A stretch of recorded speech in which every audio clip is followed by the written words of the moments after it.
አሁን ጥያቄን አቅርብ። ኦኬ የኔ ጥያቄ ቅዱስ ዮሐንስ ያልጻፈውን በአራቱም ወንጌላት ያልተጻፈ እናንተ ማርያም ፈለሰች የሚለው አንዲት እንኳን መጽሐፍ ቅዱስ ላይ የማናገኘውን ኬት አገኛችሁት? ይሄ እውነት ከሆነ ይሄን ያህል እነ ቶማስ በደመና ተጭነው መቀነቷን ሲሰጧት እንደው እንደተማረ ሰው እንኳን እንዴት አልጻፉም? ሐዋርያቶቹ ወንጌልን ሲከትቡ በመንፈስ ቅዱስ ተነቶ ሲጽፉ እንዴት አንድ ወንጌላዊ ወይ አንድ ሐዋርያ እንዴት አልጻፈም? ዝም ነው ያሉት። መጽሐፍ ቅዱስ ዝም ካለኛም ዝም እንላለን። አመሰግናለሁ ቢኒዬ። ከፍ በልና ውጣ። እንዳዘጋው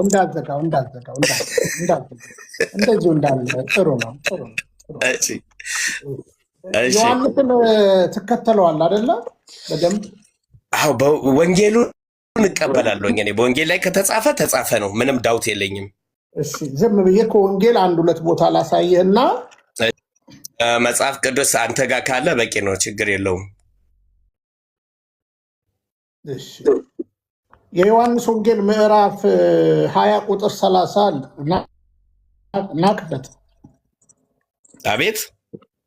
የዮሐንስ ወንጌል ምዕራፍ 20 ቁጥር 30 ድረስ ያንብብልኝ ነው። አንብባው፣ ችግር የለውም። አንብበ እኮ አልኩህ። በስልኬ ላይ ነው ያለው፣ ማንበብ እችላለሁ። ዮሐንስ ወንጌል ስንት ነው ያልከኝ?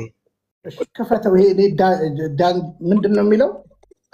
አስፈሪ የሚል ነገር እኔ ቃል አጋኖ እፈራለሁ። ክፈተው ቪዲዮውን። አይዞ አንትዬም ግባ። ወደ ወንጌል ስራ እንሂድ።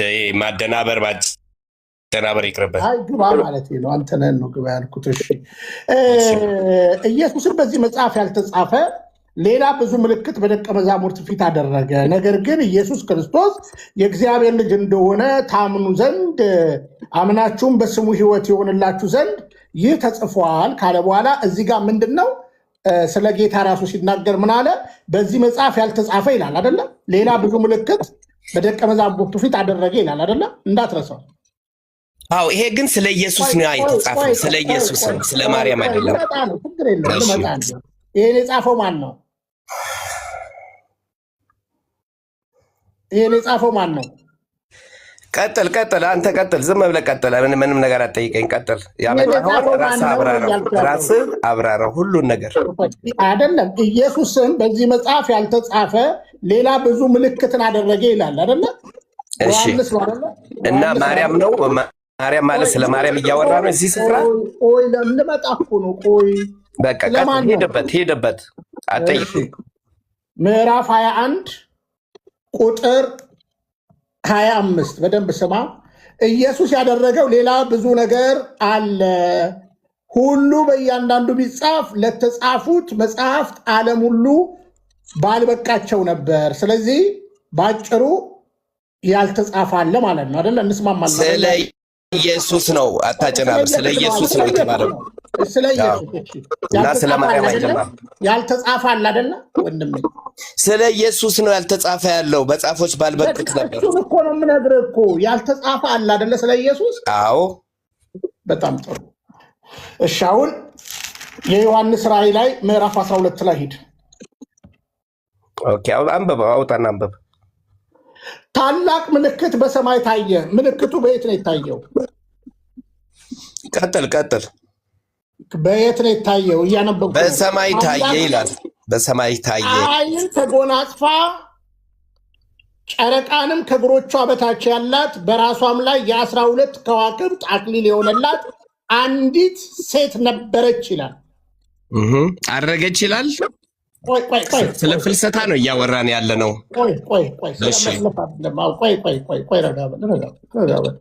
ምልክቱ የታየው በየት ነው? በሰማይ። ምን አይነት ምልክት ታየ? ራስን ያመጣኸው ራስ አብራራልኝ ወንድሜ። እሺ ታላቅ ምልክት በሰማይ ታየ።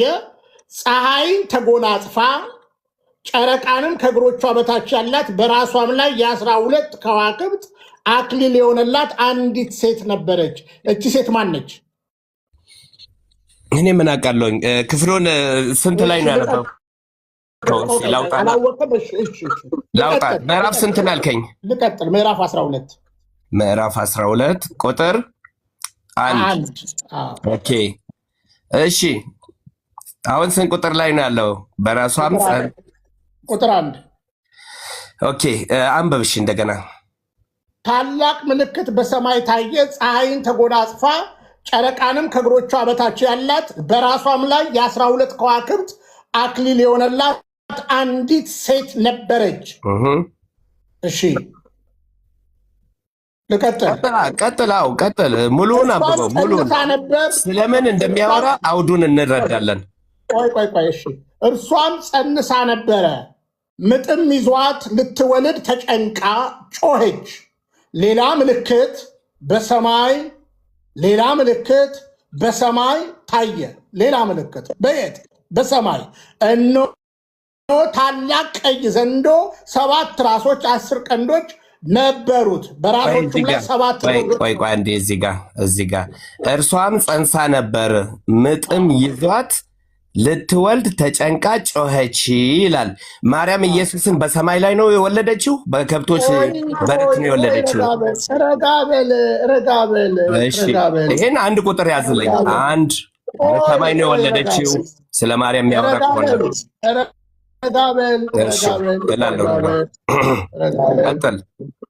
ሌላም ምልክት በሰማይ ታየ፣ እነሆ ታላቅ ቀይ ዘንዶ 7 ራሶች 10 ቀንዶች ነበሩት፣ በራሶቹም ላይ 7 ዘውዶች ነበሩት። ጅራቱም የሰማይ ከዋክብት ሲሶ እየሳበ ወደ ምድር ጣላቸው። ዘንዶውም ሴቲቱን በወለደች ጊዜ ሕፃኗን እንዲበላ ልትወልድ ባለች ሴት ፊት ቆመ። አሕዛብን በብረት በትር ይገዛቸው ዘንድ ያለውን አትሄድ እዚህ ጋር አትሄድ ምናምን ትለኛለህ እንዴ? አሁን ጥያቄ ልጠየቀ ነው። ምን ታጭበረብራለህ? አሁን የምትጠየቀውን ጥያቄ ነው እየተናገርኩ ያለሁት። በመጀመሪያ ስፍራት ስለ ማርያም ያወራል ካልከኝ አንተም እየተጠየቅ ነው የምትሄደው። ቪዲዮ ክፈት። ቆይ እኔ መሀይምነት ችግር የለብኝም። እውነቴን ነው የምነግርህ። አሁን ጥያቄ ነው የምጠይቀህ። እዚህ ጋር ዘንዶ የተባለው ማን ነው? አንተ ያመጣኸውን ጥቅስ እኔ ላብራራለህ እንዴ? ከምን አውድ እንደተረዳኸው መጽሐፍ ቅዱስ ታምን አይደል? አልተጻፈም እያልክ አይደል ያለው? ኖ ስለ ማርያም እያወራ ነው ወይ ነው የምልህ። ስለ ማርያም አልጻፈም እያልክ ነው አይደል ያልከው? ቆይ ስማኝ፣ አንደኛ የጠየኩህ ስለ ፍልሰታ ነው። ሚዩት አድርገኝ። እንዴት ነው ማወራው? ወይ አውርደኝ። እኔ እኮ ግራ አጋባችሁን። አሁን መልስ ስታጣ ሳንቅ መጽሐፉን ይኸውልህ ከነ ክብሯ መጽሐፉን ሳወራለህ አንቀጠቀጠ። ማርያም እያወራ አይደለም። እሺ እንደዛ ከሆነ አሁን ጥያቄ ነው እየጠየቅኩ ያለሁት። በደንብ ስማኝ። አሕዛብን ሁሉ በብረት በትር ይገዛቸው ዘንድ ያለውን ወንድ ልጅ ወለደች ይላል። አሕዛብን ሁሉ በብረት በትር ይገዛቸው ዘንድ የተባለው ለማን ነው? አንተ ራስህ አብራራልኝ። አንተ ጥቅስ ነው ኔቴንያሁ ነው እስራኤል ነው ይሉሃል። ከታች ስለ እስራኤል ነው የተጻፈው። ኔቴንያሁ ነው እያሉ ሁሉ በብረት በትር የሚገዛው ማን ነው? መልስ ቀጥረ ራስህ መልስ። እኔ እኮ አንተ ያመጣ በቃ እሱን ከታች ጻፍ። እሱን ኢየሱስ አይደለም በልኝና ከዛ በኋላ እኔም በቃ አንተ ትክክል ነህ። በቃ በነገራችን ላይ ከዚህ በላይ ዮሐንስ ምን ብሎ ይጻፍላት? ቆይ ደረቅ ላድርግላችሁ፣ ደረቅ ላድርገው አይደለ ጌትዬ? ከዚህ በላይ እንዴት አድርጎ ይጻፍላችሁ ዮሐንስ? ቆይ እርጥቡንም አልቻሉት እኮ እንኳን ቆይ ከዚህ በላይ እንዴት አድርጎ ይጻፍላችሁ ዮሐንስ? ይኸው ጻፉልኝ። ፀሐይን ተጎናጽፋ አንድምታ ነው። ፀሐይን ተጎናጽፋ እናንተ ጨረቃንም ከእግሮቿ በታች ያላት በራሷም ላይ የ12 ከዋክብት አክሊል የሆነላት። ከዚህ በላይ እንዴት አድርጎ ይግለጣት? እንዴት አድርጎ ይግለጣት? የቀለሜ ተማሪ ስለሆነ ነው አውቄ ያስገባሁት። እንዴት አድርጎ ዮሐንስ ይጻፋት ከዚህ በላይ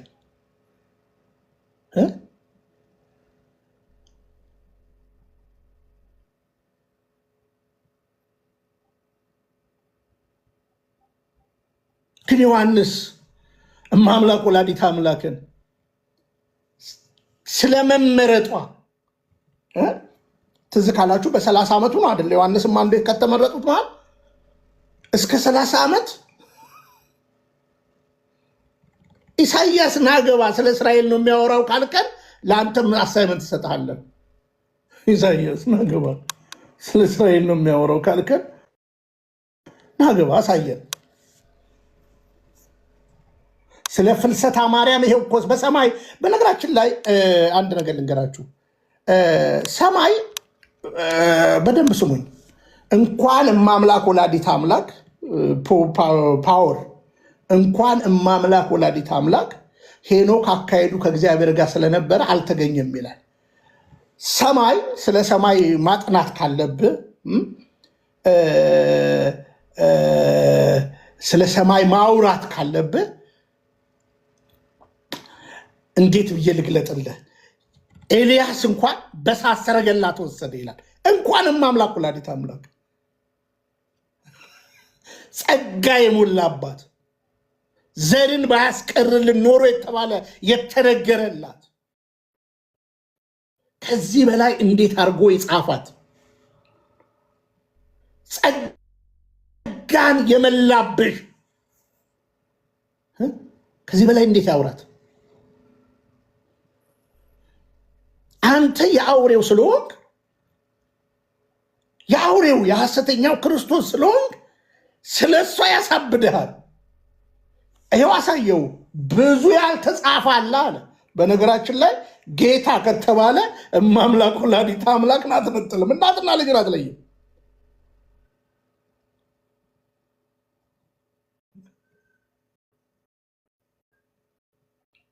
ቢገባ ያዕቆብ መሰላል ቢገባክ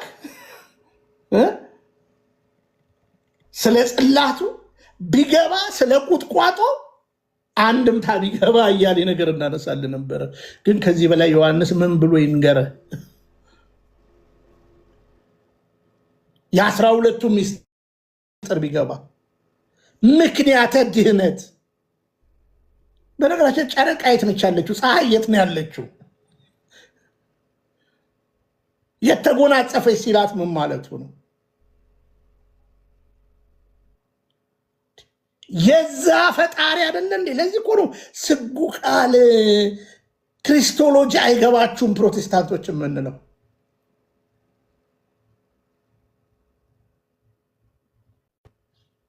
የአምላክ ከተማ የአምላክ ዙፋን የሆነች እኮ እሷ እኮ ነች። እብድ በል እበል። ጌት እየቀጥል ዶክተርም ቀጥሉ። እሺ ዶክተር ሀሳብ ካለ ቦታ እስከቀየር አለኝ እንትን አለኝ አለ ዶክተር መምህር ጌ እስቀጥል። አይ ኔቴንያሁ ነው እያሉ ነው ከታች ወንድሞቻችን። ጥሩ ቃልዎት ያሰማልን ቢንዬ። ከምን እንጀምር? ከራዕየ ዮሐንስ እንጀምር? አሁን ካቋምክበት እንጀምር። ራዕየ ዮሐንስ ስለ ራዕየ ዮሐንስ አንደኛ እንግዲህ እኛ መጽሐፍ ቅዱስን ነው የምናምነው አይደለ? እነዚህ ወንጌላውያንን የሚሉት ወንጌሉን የማያውቁት ሰዎች ያስቸገሩን እንጂ መጽሐፍ ቅዱሳችን ራዕየ ዮሐንስ በመጀመሪያ ደረጃ ቅድም ወንድማችን ሲጨቃጨቅ የነበረው ምዕራፍ 1 ቁጥር 1 ጀምሮ የሚናገረው እግዚአብሔር ወልድ ጌታችን መድኃኒታችን ኢየሱስ ክርስቶስ ለቅዱስ ዮሐንስ መልአኩን ልኮ በሰማይ ያለውን ሚስጥር ነው የገለጠለት። ራዕይ ማለት እኮ የሆነ እንትና በቃ በአካል ማለት ሳይተኛ ወይ ተቀምጦ እያለ በትክክል ቀና ብሎ እያየ የገለጠለት ማለት ይህንን ነው የሚናገረው ቁጥር 1 እና 2 ላይ አይደለ? ቶሎ ምንድነው የሚለው? ቶሎ ይሆን ዘንድ የሚገባው ነገር ለባሪያዎቹ ያሳይ ዘንድ እግዚአብሔር ለኢየሱስ ክርስቶስ የሰጠው በእርሱም የተገለጠው ይህ ነው ይልና ኢየሱስም በመልአኩ ልኮ ለባሪያው ለዮሐንስ አመለከተ ይላል። እሺ እርሱም ለእግዚአብሔር ቃልና ለኢየሱስ ክርስቶስ ምስክር ላየውም ሁሉ ነገር መሰከረ ብሎ ይነግረናል። ስለዚህ ቅዱስ ዮሐንስ ያየው ሰማይ ላይ ያየውን ጉዳይ ነው። በሰማይ የሆነውን ጉዳይ ነው እየነገረን ያለው እና ራዕየ ዮሐንስ ዝም ብሎ በተራ ነገር የሚተረጎምም አይደለም በመጀመሪያ ደረጃ። ለማንኛውም ግን ራዕየ ዮሐንስን እሺ እኛ ኦርቶዶክስ ስለሆንን የእኛን አይቀበሉትም፣ መጽሐፉንም አይቀበሉትም ፎርዛት ማተር። ነገር ግን የጥንት አባቶቻችን እንዴት ተረጎሙት ነው። በመጀመሪያው ዘመን የነበሩ አባቶቻችን ይህንን እንዴት ተረጎሙት ሲል በዚህ በሜሪዮሎጂ ወይም ደግሞ ሜሪዮሎጂካል ኢንተርፕሪቴሽን በዚህ በተለይ ምዕራፍ 12 ላይ ያለውን ሲተረጉሙ እንደዚህ ብሎ ያስቀምጣሉ። ፀሐይን የተጎናጸፈች ሴት የተባለችው እመቤታችን ቅድስት ድንግል ማርያምን ታመለክታለች ብሎ ይተረጉማሉ። ፀሐይ፣ ጨረቃና 12 ከዋክብት የተባሉት ይላሉ ፀሐይ የእውነተኛው ፀሐይ የኢየሱስ ክርስቶስ ምሳሌ ሲሆን ድንግል ማርያም ክርስቶስን በመጸነሷ ፀሐይን የተጎናጸፈች ተብላለች ይላሉ። ጨረቃ ከእግሯ በታች መሆኗን አላፊውን ዓለምና የብሉይ ኪዳን ጥላነትን ማለፉን የሚያሳይ ነው። 12ቱ ከዋክብት ደግሞ የ12ቱ ሐዋርያት ምሳሌ ናቸው ብሎ አባቶቻችን ይፈቱታል። እንደገና ወንዱ ልጅ የሚለው አሕዛብን በብረት በትር የሚገዛው ተብሎ የተገለጸው ፍጹም አምላክና ሰው የሆነው ኢየሱስ ክርስቶስ ነው። ተመልከት፣ እነዚህ ሰዎች ወንድ ልጅ የተባለው ማነው ሲባል ኢየሱስ ይባላል። ሴት ስትባል ግን አፋቸውን ይይዛቸዋል ማለት ነው። ለምን እንደሆነ ግራ የሚገባን ይሄ ነው። ወደ በረሃ ሸሸች ማለት እመቤታችን ሕፃኑን ይዛ ወደ ግብፅ መሰደዷን ነው። ይሄ ደግሞ በማቴዎስ ወንጌል ላይ የተጻፈ ጉዳይ ነው። ወደ ግብፅ ተሰደደች። 3 ዓመት ከ6 ወር በዛ ተንከራተተች በበረሃ። ይሄንም እኮ የዘመን እኩሌታ ዘመን እያለ ያስቀምጧል። 42 ወር ይለዋል። 42 ወር ማለት 3 ዓመት ከ6 ወር ማለት ነው። ይሄንን በደንብ ማየት ያስፈልጋል እኮ ግልጽ ሆኖ የተቀመጠ ነገር ነው። ስለዚህ ይህንን በዚህ መልክ ይፈቱታል። በተለይ የቅዱስ ኤጲፋኒዎስ ቆጵሮስ የተባለው በ4ኛው ክፍለ ዘመን የነበረው አባታችን እንዲህ ይላል። በራእይ 12 ላይ የተጠቀሰችው ሴት ያለምንም ጥርጥር እመቤታችን ድንግል ማርያም ናት። እርሷ ፀሐይ የተባለውን ክርስቶስ ተጎናጽፋለችና ብሎ ጽፏል ቅዱስ ኤጲፋኒዎስ። ስለዚህ ያለምንም ጥርጥር ብሎ አስቀመጠ። አሁን እኔ ቅዱስ ኤጲፋኒዎስን ልመን ወይስ ደግሞ አሁን እዚህ የተለያየ ነገር የሚናገሩትን ወንድሞች እንመን ነው ጥያቄ። ቅዱስ ቄርሎስ ዘእስክንድርያም ደግሞ እንደዚህ ይለናል። ፀሐይን የተጎናጸፈችው ሴት ድንግል ማርያም ናት ይልና እርሷ የጽድቅን ፀሐይ ክርስቶስን በማህፀኗ ተሸክማለችና ብሎ ያስቀምጣል። ተመልከቱ። ስለዚህ እነዚህ አባቶቻችን ሌሎችንም እንጠቅሳለን፣ ወደኋላ እየመጣን እናነሳለን እና ይቺ በፀሐይ ተጎናጸፈች የተባለችው ያለምንም ጥርጥር ድንግል ማርያም ናት ብሎ ያስቀምጡልናል ማለት ነው። ይቀጥልና ልጅን በወለደች ጊዜ ልትወልድ ባለች ጊዜ የሚለው የወሊድ ምጥ ምንን ያሳያል ቢሉ ቤተ ክርስቲያን በስደትና በመከራ ውስጥ አልፋ ምዕመናንን በወንጌልና በጥምቀት የመውለዷ የማፍራቷ ምሳሌ ነው። ልክ እመቤታችን ቅድስት ድንግል ማርያም ክርስቶስን ጸነሰች ሲባል ብዙ መከራ እንደደረሰባት ለመውለድም በተቃረበች ጊዜ ያ ሁሉ ፈተና እንደደረሰባት ከወለደችም በኋላ ፈተና እንደደረሰባት ማለት። ስለዚህ በዛ መንገድ አድርገው ያስቀምጡታል። የንስር ክንፎች የተባለው ደግሞ ቤተክርስቲያን በሁለቱ ኪዳናት በብሉይና በአዲስ ኪዳን ትምህርት በእምነት በፍቅር ክንፎች ተደግፋ ከዲያብሎስ ተንኮል መጠበቋን የሚያሳይ ነው ብለው ያስቀምጣሉ። ከአፉ የፈሰሰ ውሃ የዲያብሎስ የክህደት ትምህርት ነው። የክህደት ትምህርት ነው። ይሄ የምንፍቅና ትምህርት ነው። መከራው ነው። በዚህ በምንፍቅናው የሚመጣ መከራ ነው እና ይሄ በስደት በዛ ይተረጉሙታል። ቅዱስ ሄፖሊጦስ የሚባል በሮም የነበረ የ3ኛው መቶ ክፍለ ዘመን አባት ኦን ክራይስት ኤንድ አንቲክራይስት የሚል ጽሑፍ አለው እና እዛ ላይ ምን ይላል? ፀሐይ የተጎናጸፈችው ሴት አባቷና ንጉሷ ክርስቶስን የተጎናጸፈች ናት፣ እሷም ድንግል ማርያም ናት ብሎ ያስቀምጣል። ተመልከቱ። እነዚህ የጥንት አባቶች ናቸው። እንግዲህ በ3ኛው መቶ ክፍለ ዘመን የነበረ ሌላው ደግሞ መቶዲዮስ የተባለ አባት አለ እና መቶዲዮስ ኦሎምፐስ የተባለ አባት ምን ይላል? እሱም ባንኩዌት ኦፍ ዘ 10 ቨርጂንስ በሚለው የዛት ሲተረጉም በዚህ ስፍራ የተጠቀሰው ወንድ ልጅ ክርስቶስ ሲሆን እርሱም በምዕመናን ልብ ውስጥ በየጊዜው በጥምቀት የሚወለደው አሕዛብን ሁሉ በወንጌል እውነትነት የሚገዛቸው ነው ብሎ ክርስቶስ መሆኑን የሚወለደው ልጅ ይነግረናል ማለት ነው። አባቶች ተመልከቱ። ወላጅ መቼም ክርስቶስ ከተወለደ ክርስቶስን የወለደች ድንግል ማርያም ስለሆነች ድንግል ማርያምን ለጥሎ ሳይሆን አብረው አስማምተው እንዴት እንደሚፈቱት የሚያሳይ ነው ማለት ነው። ሌላው ይሄ በሰማይ የተደረገው ተአምር ከቁጥር 7 እስከ 12 ያለው በጥንት አባቶቻችን የቀደመው ዲያብሎስ ወይም ደግሞ የቀደመው ዘንዶ የተባለው ሳጥናኤልን ያመለክታል። ቅድምናውን ወይም ቀድሞ ራሱ አምላክነትን በመሻቱ የወደቀው እሱ የቀደመው ሳጥናኤል ወይም የቀደመው እባብ የተባለው እሱ በትዕቢት ምክንያት ከሰማያዊ ክብሩ መውደቁን እነ ቅዱስ ሚካኤል ተዋግተው ድል ማድረጋቸውን እነዚህን የሚያሳይ ነው ማለት ነው። በመስቀል የተደረገውንም ድል በዚህ ተረጉሙታል አባቶቻችን ማለት ነው።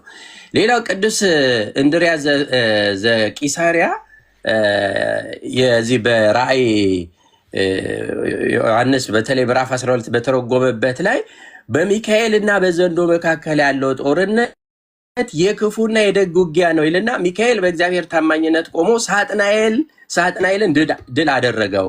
ይህ ውድቀቱ በክርስቶስ መስቀል ደም ደግሞ የተረጋገጠ ሆነ ይላል። አስቀድሞ ሚካኤል ድል ያደረገው ሚካኤልና ሰራዊቱ ድል ያደረጉትን በኋላ ደግሞ በክርስቶስ መስቀል ደም ተረጋገጠ ብሎ ያስቀምጥልናል እና ይሄ ኮሜንታሪው ላይ በደንብ ማየት ያስፈልጋል። ስለዚህ አባቶቻችን በእንዲህ መልክ የፈቱት ነው እና ይሄንን በደንብ ማየት ያስፈልጋል። ሌላው ከዚህ ጋር ማየት ያለብን አሁንም እንደ ኢትዮጵያ ኦርቶዶክስ ተዋሕዶ ቤተክርስቲያን ብቻ ሳይሆን በጥንት አባቶቻችን ስለ እመቤታችን ስለ ቅድስት ድንግል ማርያም or the assumption, the dormation, the resurrection of the Virgin Mary ብለው አባቶቻችን ብዙ የጻፉት ነገር አለ። በነገራችን እነዚህ ኢትዮጵያውያን አይደሉም። እንግዲህ አሁን ምን እንደምትሉን አላውቅም። አሁን ስለ assumption, dormation, resurrection of Saint Virgin Mary ብለው የጻፉ በጣም ብዙ አባቶች አሉ።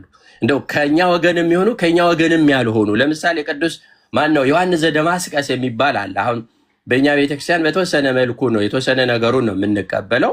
ብዙ ነገሩ ከቄልቆዶናውያን ጋር ህብረት ያለው ነው። ግን እሱ ራሱ ሆምሊስ ኦን ዘ ዶርሚቴሽን ኦፍ ዘ ማዘር ኦፍ ጋድ ብሎ በጻፈው ላይ ምን ይላል መሰላችሁ? ህይወትን የወለደችው እናት ወደ ህይወት ምንጭ መሄዷ ተገቢና ግድ ነበረ ይላል። በወሊድ ጊዜ ድንግልናዋ እንዳልተለወጠ ሁሉ ከሞት በኋላም ስጋዋ ያለ መበስበስ መቆየቱ ተገቢ ነበረ። ልጅ እናቱን ወደ እርሱ ሊወስዳትና በሰማያዊ ዙፋን አጠገብ ሊያኖራት ይገባ ነበረ ብሎ ይህ እንኳን እንግዲህ በዛ በኦርቶዶክስ መለካውያን ውስጥ ያለ አባት ይህንን ይናገራል ማለት ነው። ቅዱስ ጎርጎርዮስ ዘኑሲስ ደግሞ በአራተኛው መቶ ክፍለ ዘመን ያለ አባት እንዲህ ይላል። ስጋዋ የመበስበስን ሕግ አላየም። የጽድቅ ፀሐይ የሆነው ክርስቶስን የተሸከመች ማህፀን በመቃብር ውስጥ በስብሳ ልትቀር አይቻላትምና ብሎ ያስቀምጣል ቅዱስ ጎርጎርዮስ ዘኑሲስ። ቅዱስ ጆሮም ደግሞ ከ347 እስከ 420 ዓመተ ምህረት የነበረ አባት ነው። ድንግል ማርያም ከወለደችው ከአምላክ ጋር በሰማያዊ ክብር እንድትኖር ወደ ሰማይ ትወስዳለች። እርሷ በሰማይ ከቅዱሳንና ከመላእክት ሁሉ በላይ ትበልጣለች ብሎ ቅዱስ ጆሮምም በዚህ መልክ ጽፎልናል። ታላቁ አባት ቅዱስ ዮሐንስ አፈወርቅም ድንግል ማርያም ዛሬ ከምድር ወደ ሰማይ አረገች፣ የሰማይ ሰራዊትና መላእክትም ሊቀበሏት በመደነቅ ወጡ፣ እርሷም በልጇ ቀኝ ተቀመጠች ይላል። እንደ ዶርቤቴሽን ኦፍ ቨርጅን ሜሪ የሚል ጽሑፍ አለው እሱ ማለት። አሁን እነዚህን ተመልከቷቸው ማለት ነው። እነዚህ አባቶች በደንብ እያረጋገጡልን ያለው ይህንን ነው ማለት ነው። ፎርዛት ማተር ያው ደጋግመን ስንነጋገር እንደነበረው ሂዱ ኢየሩሳሌም እመቤታችን የተቀበረችበት መቃብር አርኪኦሎጂስቶች ቆፍረው ፈልገው ብዙ ነገር አድርገዋል። አልተገኘም። ስጋዋ ወይም አጥንቷን እንኳን ለማግኘት አልቻሉ። ሰው ወዴት ሄደ? ይሄ በደንብ ቆም ብላችሁ እንድታስቡ ነው። ሌላ አንድ ታሪካዊ ጉባኤ ነበረ። እዛም ላይ አንድ ጥያቄ ተነስቶ ነበረ። በኬልቄዶን በተደረገው ከሱ ጉባኤ በኋላ አንድ ጥያቄ ቀረበ። በወቅቱ የሮም ንጉሥ መርቅያን የነበረው የእመቤታችንን ቅዱስ ስጋ በቁስጥንጥንያ ቤተ መቅደስ ሊያኖሩ ስለፈለጉ የኢየሩሳሌሙን ፓትርያርክ የነበረውን በሰዓቱ ጁቬናል ኦፍ ጀሩሳሌም የተባለ ሴንት ጁቬናል የተባለ ሰው ጠይቀው ነበር በሰዓቱ። ይህ ሰው ምን ብሎ መለሰላችሁ መሰላችሁ? ይሄ በቅዱስ ዮሐንስ ዘደማስቆ ድርሰቶች ውስጥም ታገኙታላችሁ። ቅድም ያነሳውላችሁ የኦርቶዶክስ መለካውያን ወይም ደግሞ የምስራቅ ኦርቶዶክስ አባት የሆነው ሰው እዛ ላይ ምን ይላል? ቅድስት ድንግል ማርያም በሐዋርያት ፊት አርፋ በጌተ ሰማኒ ተቀበረች ይላቸዋል። ሲነግራቸው ጁቬናል ቅዱስ ጁቬናል የተባለው አባት በጌተ ሰማኒ ተቀበረች ይላቸውና ሐዋርያው ቶማስ በሶስተኛው ቀን መጥቶ መቃብሯን ሲከፍቱት ግን ስጋው አልነበረም፣ ባዶውን ጨርቅ ብቻ አገኙ። እግዚአብሔር አምላክ እናቱን አስነስቶ ወደ ሰማይ እንደወሰዳትና እንዳሳረጋት ሐዋርያት ሁሉ ተረዱ። ይህን ታሪክ አታውቁምን ብሎ መለሰላቸው ይላል። ተመልከቱ። እነዚህ አሁን የጥንት አባቶች ናቸው ማለት ነው። ይሄ እንደው የኢትዮጵያ ኦርቶዶክስ እንኳን ጥላቻ ቢኖራችሁ የውጭዎቹን በደንብ ማንበብ ያስፈልጋል ነው። መጽሐፍ ቅዱስ ላይ አሁንም ያው እናንተ ያው ትርጉም በኪሴ ስለምትሉ ነው እንጂ በደንብ ተቀምጧል። ልበ አምላክ ክቡር ዳዊት መዝሙር 132 ቁጥር 8 ላይ እግዚአብሔር ሆይ ወደ ረፍት ተነስ አንተና የቅድስና ታቦት ብሎ ወይም ደግሞ አንተና ቤተ መቅደስህን እንዲህ ብሎ አስቀምጧል ልበ አምላክ ክቡር ዳዊት። አሁን በዚህ ላይ የቅድስና ታቦት የተባለችው ድንግል ማርያም መሆኗን ከጌታ ጋር ወደ ሰማይ ረፍት መነሳቷን እንደሚያመለክት ይህንን በምስጢር በደንብ አድርገው ያስተምሩናል።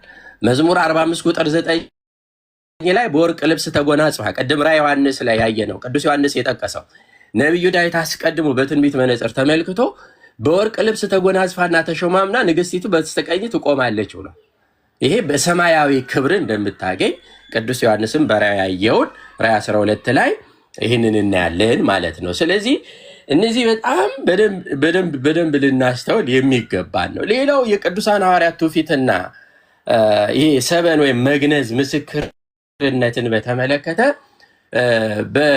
ብዙ በርካታ በተለይ እኛ ስንክሳርም ላይ የተጠቀሰ በርካታ ነገሮች አሉ። እነዚህን መቼም ያው እኛን ስለማትቀበሉን ነው እንጂ እመቤታችን ጥር 21 ቀን እንዳረፈች በጌተሰማኒ እንደተቀበረች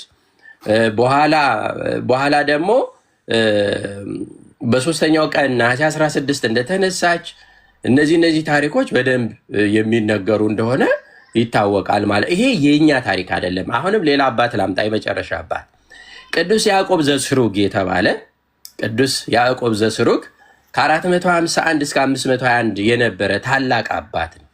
ይህ አባት ስለ እመቤታችን ስለ ቅድስት ድንግል ማርያም ዶርሜሽን በደንብ የጻፈ አባት ነው በበርካታ እንትን ውስጥ ማለት እና ለእመቤታችን ትንሣኤና ዕርገት ያስተማራቸውን ዋና ዋና ነጥቦች ብናነሳ አንደኛ የሕይወት እናት በመቃብር ውስጥ በስብሳ አትቀርም የሚል ትምህርት እንደነበረው እንመለከታለን። ቅዱስ ያዕቆብ ዘስሩግ ድንግል ማርያም አዳማዊ ባህሪ ስላላት የፍጡራን ሕግ የሆነውን ሞት መቅመሷን እርግጠኛ ትክክል እንደሆነ ነገር ግን ደግሞ ይሄ የሞትና የትንሣኤ ባለቤት የሆነ ልጅ ስለወለደች የእሱ እናት ስለሆነች ደግሞ የእሷ ስጋ መበስበስን እንዳላየ ሲነግረን እንዲህ ይላል። የሕይወት እናት የሆነችው ድንግል ማርያም እንደ ማንኛውም ሰው የሞትን ጽዋ ቀመሰች። ለምን? ሰው ስለሆነች፣ አዳማዊ ስለሆነች። ነገር ግን መቃብር ሊይዛትና የመበስበስ ሕግ ሊገዛት አልቻለም። ለምን? የሕይወት አምላክ በማኅፀኗ የተሸከመች ማኅፀን በመቃብር ውስጥ አፈር ሆና ልትቀር አይገባትምና ብሎ ቅዱስ ዮሐንስ ዘስሩግ ያስተምረናል ማለት ነው። ሁለተኛዋ በልጇ በኢየሱስ ክርስቶስ ስልጣን መነሳቷን። አሁን እዚህ ጋር በደንብ ተረዱ እሺ። እኛ እያለን ያለ ነው በራሷ ስልጣን ተነሳ። አሁን ጌታችን የተነሳው በራሱ ስልጣን መግነዝ ፍቱልኝ መቃብር ክፈቱልኝ አላለም። በዝግ መቃብር ነው የተነሳው ጌታችን። እመቤታችን ግን የተነሳችው በልጇ ፈቃድ እንጂ በእሷ ፈቃድ አይደለም። ስለዚህ ቅዱስ ያዕቆብ ዘስሩግ ምን ይላል? ልጇ ወልድ ክርስቶስ እናቱን ከሙታን መካከል ለያት ይላል። ከዚህ አላፊ ዓለምም ወደ ዘላለማዊ የሰማይ ክብር ወሰዳት። እናቱን በመቃብር ውስጥ የመበስበስ እራት አድርጎ አልተዋትምና ይልቁንስ በክብር አስነስቶ በሰማያዊ ዙፋኑ አጠገብ አቆማት እንጂ ብሎ ይህ ታላቅ አባት አሁንም የትንሣኤዋ ነገር በልጇ ስልጣን እንደሆነ አበክሮ ያስተምረናል። ሶስተኛ የመላእክትና የሐዋርያት መደነቅን በተመለከተ ቅዱስ ያዕቆብ ዘስሩግ አሁንም እመቤታችን ቅድስት ድንግል ማርያምን ትንሣኤዋን ሲናገር ሐዋርያት የጌታቸውን እናት በጌቴሰማኒ በክብር ቀበሯት፣ በመቃብሯም አጠገብ በጸሎት ቆዩ። በሦስተኛው ቀን ግን መቃብሯ ባዶ ሆኖ አገኙት። መላእክትም በሰማይ ዝማሬና ምስጋና ሲቀበሏት አዩ። መላእክት ፀሐይን የተጎናጸፈች ይቺ ማናት እያሉ ተደነቁ ብሎ ጽፎልናል። ተደነቁ። ተመልከቱ። አራተኛና የመጨረሻ ነጥቤ ቅዱስ ዮሐንስ ዘስሩግ የነገረ መለኮት መሰረቱ ወይም የዚህ ምክንያቱ ምን እንደሆነ ሲነግረን እመቤታችን ትንሣኤና ዕርገት እንዲፈጸም ያደረጉትን ሁለት ዋና ዋና ምክንያቶች በሚከተለው መልክ ይገልጻል። የመጀመሪያው ወላዲተ አምላክ ወይም ደግሞ ከዚህ በፊት ቴኦቶኮስ ብለን ተማምረናል። ወላዲተ አምላክ መሆኗ ነው። ለዚህ ምክንያቱ ማለት እግዚአብሔርን በስጋ የወለደች ማኅፀንና አካል መቃብር መበስበስ ማየት የለበትም ብሎ ሲያስተምር፣ ሁለተኛዋ አንዱ መሰረቱ ድንግልናዋ አለመለወጡ ክርስቶስ ሲወለድ ድንግልናዋ እንዳልተለወጠ ሁሉ በሞቷም ጊዜ ስጋ ወደ አፈርነት ሳይለወጥ በትንሣኤ መነሳት ነበረበትና ብሎ ይህ አባት አበክሮ ያስተምራል ማለት ነው። አሁን እስካሁን የኢትዮጵያን አላነሳሁላችሁም ማለት ነው። የእኛም ቤተ ወይም ደግሞ በኢትዮጵያ ያሉ አባቶችን ትምህርት አላነሳው። አሁን እነ ቅዱስ ያሬድ ቢመጣ ሌሎች አባቶችን ብናመጣ ደግሞ ሌላ እንደው ይሄኛውን ራሱ ከተረዳችሁት በጣም ከበቂ በላይ ይሆናል እና ስለዚህ ራዕይ 12 በአጠቃላይ የሚናገረው ስለ እመቤታችን ስለ ቅድስት ድንግል ማርያም ክብር እንደሆነ እነዚህ አባቶች በማያሻማ መልክ ይናገራሉ። ከዛ ውጭ ግን ድንግል ማርያም ስለ ድንግል ማርያም ቅዱስ ዮሐንስ አልጻፈም። ይሄ ምንድን ነው የተጻፈው? ራዕይ 12 ምንድን ነው የሚነግረን? የሚነግረን እኮ እሱን ነው፣ ሌላ ነገር እኮ አይደለም። ከዚህ በላይ ምን ይጻፍልን? አንድ ሁለተኛ ብዙ ጊዜ ደጋግመን ብለናል። አሁንም መጽሐፍ ቅዱስ ላይ የሌሉ ነገሮች እናንተ ስትፈልጉ ትጨምራላችሁ። እኛ ደግሞ ስንናገር ነው ይሄ መጽሐፍ ቅዱስ ላይ የለም ትሉናላችሁ። ኦኬ፣ እንዴት ነው ይሄ ፌር የሚሆነው? ነው ትክክል ሊሆን የሚችለው እናንተ ስትፈልጉ የምትጨምሩ። አሁን እዚሁ ራዕይ ዮሐንስ ላይ ልጁ ክርስቶስ ነው አላችሁ፣ እናትየው ግን ማንን እንደሆነ አናውቅም ትላላችሁ።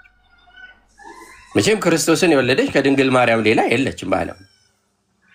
ይህንን እንኳን በራሳችሁ ምን ያህል እንትን እንደምትሉና መጀመሪያ ራሱ መጽሐፍ ቅዱስን በመላት በስፋት ተቀበሉት ለማለት ነው።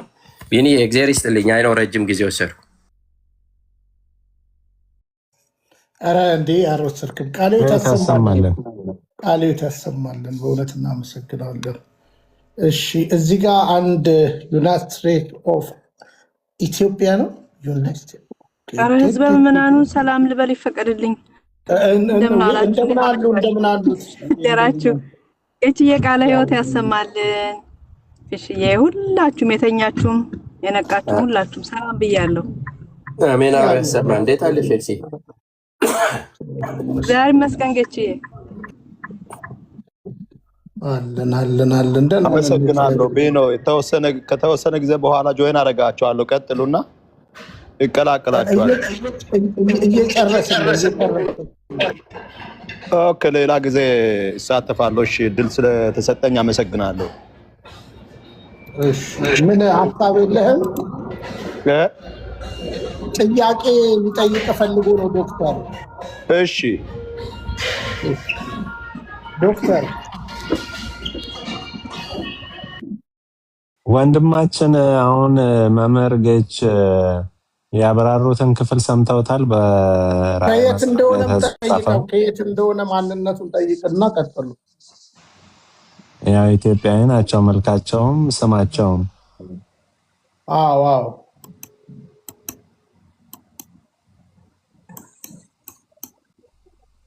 እውነት ነው። ከች ብሏል ወንድማችን።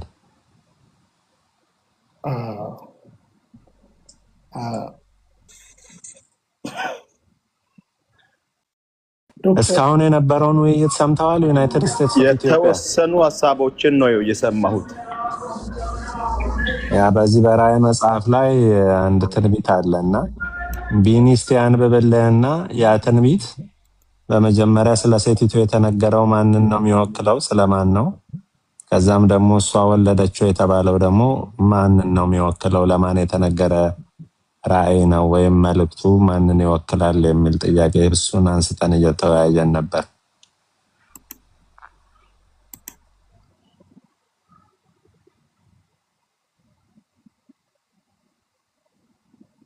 እናንተ ጋራ ከሚወያይ ከጉሬዛ ጋራ ቢወያይ ይመርጣለሁ። እውቀትንና እውነትን የምትጠሉ ሰዎች ጓደኞች ናቸው። ጉሬዛ ጓደኛ ነው። እነሱ ሻሉኛል። ፊሽዬ ታዲያ እኮ እንዴት ነው? ጥሩ ነው። ጉሬዛ አይወያየም እኮ። አንተ ግን የእንስሳና የሰው ቋንቋ እኮ አይገናኝም። ቴንኪው በቃ አሰናብቱት። አሁን በቃ እውነቱን ተናግሯል። ከሰው ጋር አልግባባም ነው። ስለዚህ ጉሬዛ በመጽሐፍ ቅዱስ ምንም እኮ በነገራችን ላይ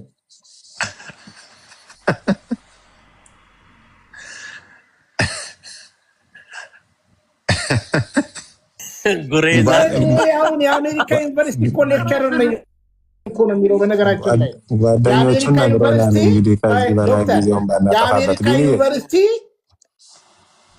ሌክቸረር ነኝ ብሎ እኮ የሚቀደድ እኮ ነው።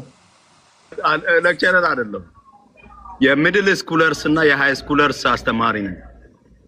የከፋ እኮ ነው እሱ ደግሞ። በቃ ሚድል ስኩል እና እንትን ላይ ሰው ትውልድ ከገደል በጣም እንደውም አሳሳቢ ነው። በቃ ገና በለጋነታቸው ነው እየቀጫቸው ያለው። ኢትዮጵያ ያለ ትልልቆቹማ ይረዳሉ። ኢትዮጵያ ያለ የፕሮቴስታንት እምነት ተከታይ ነው። እዛም አስተማሪ ነበረ። በዲቪ ነው ወደ አሜሪካ ሀገር ሄደው አንድ የሆነች የፌክ ወሬ አብይ አህመድ ላይ አወራና ከዛ በኋላ አሁን እንደ ምሁር የሰለጠነ መስሎት መጽሐፍ ቅዱስን አልቀበልም ሁሉ ይላል። ሲያምረው እንትን ነው እና አሁን ደግሞ ሰው ባየ ቁጥር እሱ እንስሳዊ ነገር እየተጠናወተው ስለሆነ ጉሬዛ ምናምን ይላል ማለት ነው። እውቀት ካለ አሁን የምናነብልህ እንደ አንድ የታሪክ መምህር አንድ ታሪክ እናነብልህና ይሄ ታሪክ ስለማን ነው አስረዳን ነው የተባልከው። መጽሐፍ ቅዱስ ላይ ያለ ነው። መልካም፣ ትንሽ ጊዜ ታገሱኝና ወደ መስሪያ ቤት ስለሚመለስ ካላችሁ አገኛችኋል። እንደ ሰው እንነጋገር ካላችሁ ማለት ነው። ሰዎች ነን ካላችሁ ችግር የለም። አንተ ቆይ አንተ አሁን መናገር ያቀታል። እኔ ሳይ ደሙ ይፈላል። በስውር ለአብይ የሚሰራ ነው እና አደባባይ ላይ አብይን ይሰድባል፣ በስውር ግን ለአብይ የሚሰራ ነው። እንትን እኮ ነው ይሄ እኮ የሽንት ቤቱን እኮ እንትን ይነሳ ያለ እኮ ነው። አሜሪካ የህፃናት ምልክቱን ይነሳ ያለ ሰው እኮ ነው ይሄ። ምልክቱን አረጋግጠሃል ማለት ነው። ሰው እንደዚህ አይናገር። ሽንት ቤቱ ላይ ይነሳ ያለ ሰው የእውነት ራሳችሁን የበደላችሁ ሰዎች ናቸው። ቢኒዬ እሱ አይደለ እንደ አይ ቆየን ወዳጃችን፣ አንተ አይደለ እንደ ዝንጀሮ እኮ ያልከን አንተ ነህ። እኛ ምንም አላልንህም እኮ። ከናንተ ጉሬዛ ይሻለኛል። ጉሬዛ ባሰለጥን ይሻለኛል። ደገመው አየው። ስለዚህ ሲነገር አንተም ተቀበል ማለት ነው። ጓደኛ ጉሬዛ ስለሆነ ልክ ነህ። አሁን የሰለጠንክ መስሎሃል። ቢኒ ለምን እናስጨንቀዋለን? ማለት የኔ አንደርስታንዲንግ ቢኒ ወንድማችን እኮ ኦልሬዲ አቁን ተናግሯል። እኔ አቅሜ የጉሬዛን ያህል ነው መረዳት የምችለው፣ እናንተ ከፍ ትሉብኛላችሁ። ስለዚህ ወደ ጉሬዛዎች ላኩኝና ልግባባ ከምችለው ከጉሬዛ ጋር ልወያይ እያለ ነው ወንድማችን። ለምን እናስጨንቀዋለንና ስለዚህ እግዚአብሔርን አመስግኑ። ዛሬ ጉሬዛ ዘሎ ገብቷል ቤታችን ማለት ነው። እንደዛ ነው ከዙ ያመለጠ እና እኔ በጣም ማዝነው ግን ሚድል ስኩል መምህር ነኝ እያለ ስለሆነ የሚያቀነጭረውን ትውልድ ሳስብ በጣም አዝናለሁ። አይ ፊል ሳድ ፎር ዛት ፒፕል እነዛ አንፎርቹኔት ኪድስ። ምን ሳብጀክቱ የሚያስተምራቸው ሲጠይቅልን ሀዘንን ግዛና ምን ያስተምራል ራሱ መሃይማን። ይሄ ፓስተር የነበረ እኮ ነው። ፓስተር የነበረ ነው። ሲጨልል እንዲህ ነው። ኤቲስት ይሆናሉ የምንላቸው የጨለማና የጥላቻ ኤቲስት ይሆናሉ የምላቸው እኮ መጨረሻ የጨለማና የጥላቻ ታደርጋለህ አንተ። ጋብዘኝ እኔ ምን ሚዩት አደርጋለሁ? ይኸው እንትን እኮ የሳብከኝ ለምን ትፈራለህ? እኔ አልፈ መተገስት ላይ ተከለፈ ነው። ይኸው የምታደርገው ለምንድን ነው? የጨለማና የጥላቻ ቁራጮች ዝንጀሮ እንዳይለፈልፍ ብለን እኮ ነው። በምድር ላይ በሲኦል ቁራጭ የምትኖሩ ሰዎች በምድር ቆይ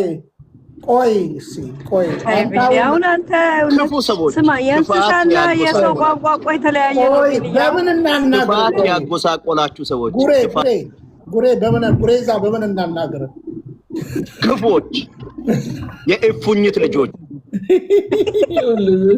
ፈጣሪንና እፉኝት ምንድነው ሲጠይቁት በማርያም ክርስቶስን የምትጠሉ ክርስቲያኖች ቆይ እኛ ክርስቶስን ከነቅድሙ ምለፈል ቆይ አትሳደብ እሲ የማርያም ጠላቶች ትልቅ ሰው አይደለ እንዴ?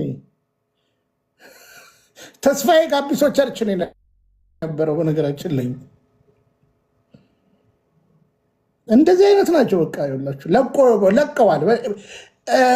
ቅድም ዶክተር ያሳየሁትን ቪዲዮ አይተከዋል። ወደ ኦርቶዶክስ የተመለሱትን ያሳየሁት ማን ይችላል እንዲያሳየልኝ? እንደዚህ አይነት ሰዎች ናቸው። ለምን ወረደ? ዘሎ ወርዶ ነው ወይስ መላክ ቀሰፈው? ተቀስፎ ነው። አንድ ሰው ቀስፎት ይመስለኛል። ይግባ ቢገባ የወንድማችን አማርኛ ምንድነው የሰው ቋንቋ ብናለማመደው እግዚአብሔር አክብሮ ፈጥሮት እሱ ያለማምደን እንጂ እንስሳ ቋንቋ ፊሽዬ እንዴ! እኔ በጣም ለመማር እንትን ነኝ። ቆይ አትሳደብ። እግዚአብሔር አክብሮ ፈጥሮት ራሱን ጉሬዛ ነኝ ብሎ ያሳነሰ ለዚህ ወንድማችን እኮ ተሰባስበን ልናለቅስለት ነው የሚገባው በጣም እና ደግሞ እነዚህ የሚያስተምራቸው ህፃናት አሳዘነን። ማርያምን በጣም የሚያስተምራቸው ልጆች በቃ እውነቱን ከሆነ ምንድነው ገባ ወጣ የሚለው? ተረጋጋ እንጂ። He's a bus driver. ባስ ድራይቨር ነው እንዴ? ታዲያ የከፋ እኮ ነው። ሁሉንም ልጆች ነው የሚያገኘው። የትኛው ነው? የምክክር ኮሚቴው ነው? ምክክር አልወስድም። ባስ ድራይቨር እኔ ማን ከማን ያንሳል? አስተማሪ ነኝ ለመባል እዛው ስለሚሰራ እውነቱን ነው። ይግባ እስኪ አስገቡት። እኔ እኮ የዩኒቨርሲቲ እኮ አስተማሪ ነኝ እኮ ብሎ እኮ አይደሉ አሜሪካን አያውቁም ብሎ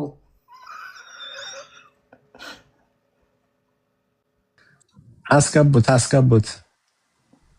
እነ ዶክተር ፊሽ ባደጉበት ሀገር እስቲ የት አሜሪካ ነው?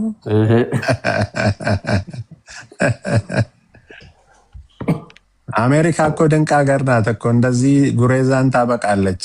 ሰልጠና ፋስፈትታ ምናምን ወደ ሰው ህብረት እንዲቀላቀሉ ታበቃለች። ይምጣ እስቲ ወንድማችን የሀገሪቷን ራሱ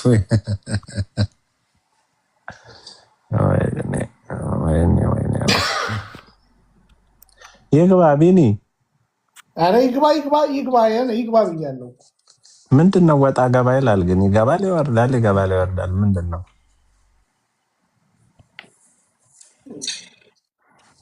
አታስወርዱት ፕሊዝ፣ ይቀመጥ። ሳቡት። ናግባ ሳቡት ወንድማችንን። ብዙዎች እየተለወጡ ስለሆነ ተስፋ አለ። አዎ በላንተ በምችለው የጉሬዛ ቋንቋ አነጋገረው። እኔ ምንም አላውቅም ስለ ጉሬዛ። ጉሬዛ ነጭና ጥቁሩ ነው ጉሬዛ። ስማ እኔ ደንና ዱራራ ሰርቻለሁ እንዴ? ኖዛ እንትን ዘዋይ አካባቢ ነበረ ጉሬዛ። እኔ አትሊስት እኔ አዲስ አበባ ውስጥ ጉሬዛ አይቻላቅም። ምንድን ነው ጉሬዛ? የነጩና ጥቁሩ ነው ጉሬዛ? እኔም ጉሬዛ አላውቅም። ጉሬዛ ነጭና ጥቁሩ ከሆነ እኮ እንደውም ቤተክርስቲያን አካባቢ ነው የሚገኘው እኮ። እሱማ እንደውም በጣም ያስቀድሳል ሁሉ። አዎ አንድ ቪዲዮ ላይ አለ አይደለ? አንዴ ጉሬዛ በጣም ከባድ ነው። ባይዘው ቤተክርስቲያን አካባቢ ነው፣ ግን በጣም የሚገርም ፍጥረት ነው ጉሬዛ። አዎ እሺ፣ ሌላ ፕሮቴስታንት ካለ ይግባና ያስረዳ። ወይ ምን አስቀየማችሁት መሰለኝ። ሄዳይ ናንጂ ኢንቫይት እያረጓ እስቲ እኔም ኢንቪቴሽን ልላክለት አለ ከታች። ናገባ ወንድማችን ስሙን ግን ቢቀየር የዚችን የተከበረች ሀገር ስም ባይጽፍ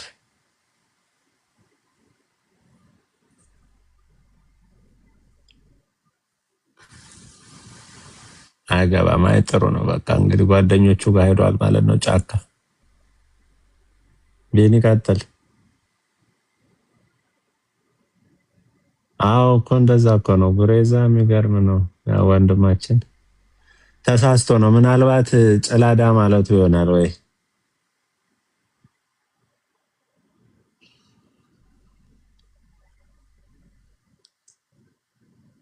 ቢኒ ግን ጽናቱን ይስጥ ማርያምን። እኔ ደህና ትንሽ እፎይ ብዬ ሰንብቼ ነበር። እኔ እኮ ግጥም ላሰማችሁ ብዬ እንትን አላችሁ። ኤልሲን አይቶ ነው የመጣው መሰለኝ።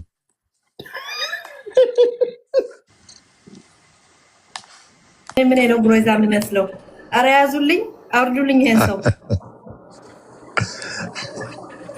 እስቲ ኢንቫይት አድርጊው አንቺ። እስቲ ልፈልገው። እሺ ፕሮቴስታንት ሌላ ካለ እድል እንሰጣለን። ፕሮቴስታንት ሌላ ካለ ወይ ቤት ያለች እንደ በህይወት ቤት መታለች። ኢንጂነር ቤቲ በስራ ጉዳይ ክፍለ ሀገር ስለምትወጣ ብዙ ጉሬዛ ታውቅ ይሆናል። እስቲ ትንሽ ስለ ጉሬዛ ትንገር።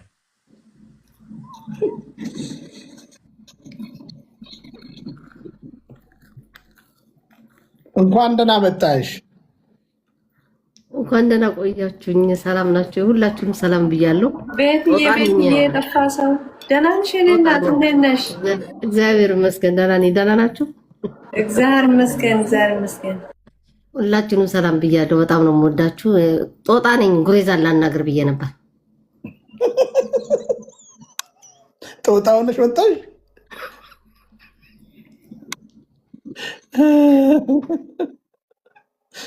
ቤቲ እንዴት አለሽ?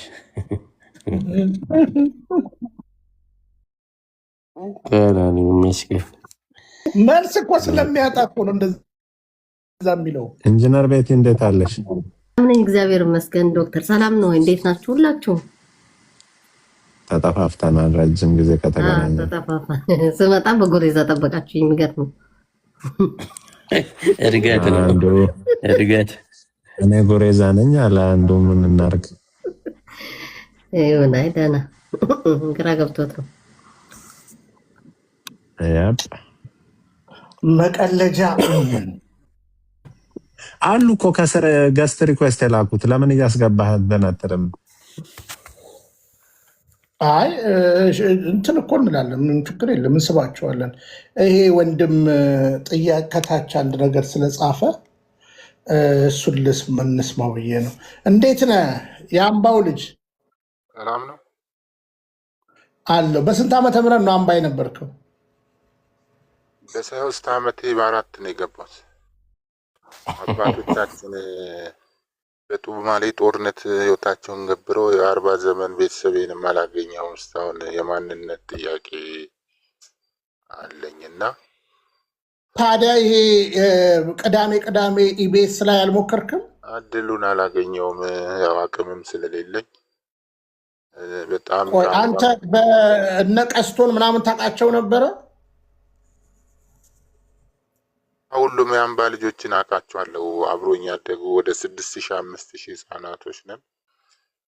እስካሁን 40 ዘመን ሙሉ የ3 ሴቶች ልጆች አባት ነኝ። ልጆችም የት ነው ያለኸው?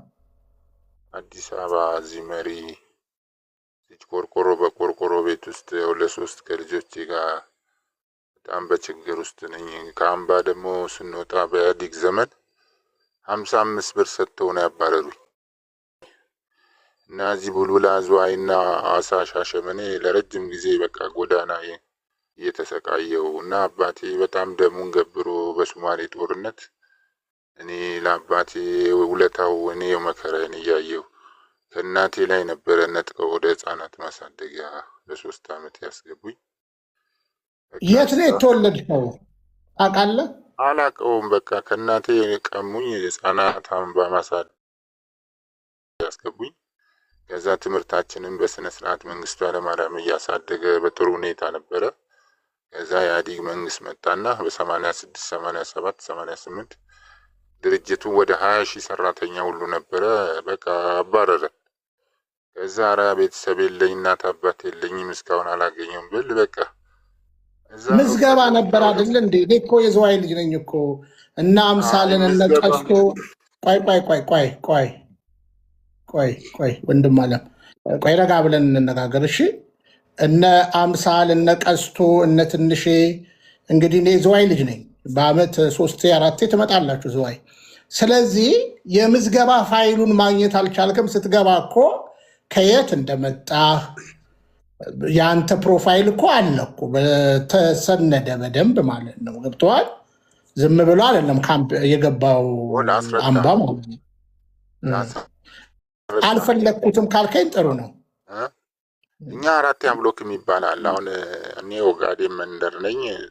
ኦጋዴን የሚባል አለ፣ ዘራይ መንደር አለ፣ መንግስቱ ኃይለማርያም የሚባል መንደር አለ። 06 ደግሞ 01 እና 0 እነዛ ከ3 ዓመት ህፃን ሆነ የምታድግበት የሚቀበሉ ነው። ከዛ ፋይላችንማ ሰራተኛ ማህበራዊ ጉዳይ አብሮን ተያይዞ ከጀርባችን ላይ ባጅ ምናምን ይሰጠናል። እኔ ከእናቴ ምንድነው ያንን ተረክቦኝ እኔ በዛን ሰዓት ህፃን ስለነበርኩ 4ኛ ብሎክ ነበርኩ። 4ኛ ብሎክ በምኖርበት ሰዓት ትላልቆች የኛዎች ባች ከኛ ወደ ላይ ትልቅ የሆኑ ትምህርት ምናምን የሚረብሹ ነበሩ። በዛ ጊዜ ሲረብሹ እኛ ትምህርታቸውን ይሄ ግል ማደር ፋይል ስለሚጻፍ እዛ ብሎካችን ውስጥ አንድ ብሎክ ውስጥ 208 ሰው ነው። አንዱን ብሎክ እንደዚህ የሴቶች መንደርም የወንዶች መንደር እንደሚባለው ማለት ነው። ከዛ እኔ ፋይል ይቃጠልና ፎቶዬን ከዛ ጀምሮ እኔ ቤተሰብ መጥቶም አልጠየቁኝም፣ መጥቶም አያውቁም። ምክንያቱም በዛን ሰዓት ደርግ ከየክፍለ ሀገሩ ከ85 ብሔረሰቦች ሲቀበለን በጉልበትም በተለያየ እንደዚህ ነበረ የሚወስደን የነበረው። እኔ ያኔ ህፃንም ስለነበርኩኝ እስካሁን አላገኘዋቸውም፣ መጥቶም አያውቁም። ግን አምባ ምንድን ነው የሚያውቁም አሉ ማያውቁም አለ። በ10 ዓመት በ15 ዓመት በ20 ዓመትም ያገኘዋል። የድሮ እናቶቻችን ደግሞ ተስፋ ቆርጠዋል፣ በዚህ ሰዓት ሞተዋል እሱ ብለው ነው የሚያስቡት እንጂ ድርጅትም ቢቀበለንም አያውቁም። በዛን ሰዓት ዝም ብሎ ነው ከየክልሉ የሚሰበስቡ የነበሩ ማለት ነው። አንድ የኔ ጓደኛም እንደዚሁ የወሎ ልጅ ነበረ እና ቫኬሽን ይወጣ ነበረ ሽመልስ የሚባል ልጅ። ከዛ የተፈራ ቢዚት ተፈራ አለባቸው የሚባል ደግሞ የሱ ጓደኛ ነው እና እዛ ወሎ ገጠር ውስጥ ደግሞ ይሄ ሽመልስ ቤተሰቡ ጋር ራሳቸው ቤተሰቦቹ በቫኬሽን ይሄድና የሽመልስ እናት ጋር ገጠር ለገጠር ቡና ምናምን ይጠጡ ነበረ። ከዛ ቡና ልጠጣ ሽመልስን ይዛው ትሄድና ከዛ እንደ ርዕሴ እኮ መንግስት በደርግ ጊዜ የወሰደብኝ ልጅ እኮ ነው ከፍቃድ ከትምህርት ከድርጅት መጥቶ ነው ብላ ለማን ትነግረዋለች? ለተፈራ አብሮ ይሄ ጓደኛ የኔማ ልጅ እኮ ሞቷል፣ እኛ እኮ እድማችን አውጥተን እኮ ጨረስን ምናምን ስትል ከዛ የሽመልስ ደግሞ የሚባለው ይሰማና ማን ነው ሲል ተፈራ እኮ አለባቸው። ኧረ አልሞተም፣ እዛው ድርጅት አብሮን እኮ ነው የሚማረው አለ በህይወት ሲባል እዛ ያሉ እንዳለ የሱ ቤተሰቦች ለቅሶ ከእንደገና በደስታ በምን አለ አላምንም ካላየው ልጅም ብላ ከዛ በሰከንድ ቫኬሽን ላይ ይሄ ሽመልስ የሚባለው ይዞት ይሄዳል። እነሱ መጥተው እና የበፊት እናቶቻችን ብዙ ጊዜ አያውቁም። ሹቹ ከገጠር ከጅማ ከራቅ ከወለጋ ራቅ ያሉ ፋሚሊ ከሆነ እኔ አሁን ከዛ ሊሆንም ይችላል እና ያ ነው የምልህ እንጂ ፋይሉ አብሮ ነው። ፋይል ደግሞ ለማፈላለግ አቅም ያስፈልጋል። በቃ በጣም አስቸጋሪ ነው። ያው ላይፌ አሁን በሳይኮ የ6 ዓመት ልጅ አለኝ፣ 9 ዓመት ልጅ አለኝ፣ 18 ዓመት ልጅ 3 ናቸው ሴቶቹ። በቃም አይምሮዬ ጥሩ አይደለም። ብዙ ጊዜ ደግሞ ጎዳና አድሬ ችግርን አይቼ መከራዬን አይቻለሁ እና አንተ በምታውቀው መንገድ ስሜ ሙስጠፋ ከድር ነው እና ወደ ሼር አስደርጉልኝ እኔ ማንነት። እሺ አንድ ነገር ካምፕ እያለ ሙስጠፋ ከድር ነበር ስምህ? አዎ የእናቴ አባቴ ስሜ ሙስጠፋ ከድር ነው፣ ግን እኔ ክርስቲያን ነኝ። አሁን የራሱ ተጽዕኖ አድርጎ አንድ ፎቶ ፖስት ምናምን ሳርግ ራሱ ሰው እንደ ሙስጠፋ ከድር ምናምን ይላል፣ ስሙ ሙጂዛል ምናምን ይላል። እኔ ደግሞ እዛ ድርጅት ያለን ሕፃን ሆኜ ነው። የአያት ስም ማን ይላል? ሙስጠፋ ከድር ማን ይላል? ሙስጠፋ ከድር ኤባ ነው የሚለው። ሙስጠፋ ከድር ኤባ ነው የሚለው።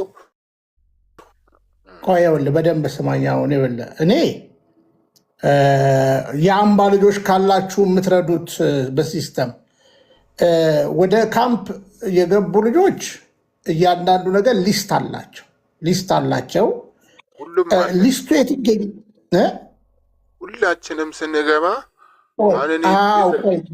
ስለዚህ ቆይ ስማኝ ሙስጠፋ፣ አንደኛ ከየት እንደገባችሁ የቤተሰቦቻችሁ ስም ዝርዝር፣ የገባችሁበት ጊዜ ይመዘገባል። ይሄ አምባ ላይ ብቻ አይደለም የሚመዘገበው። ተረዳኸኝ? አምባ ላይ ብቻ አይደለም የሚመዘገበው። እና አሁን ምንድነው ማድረግ ያለብህ አንተ?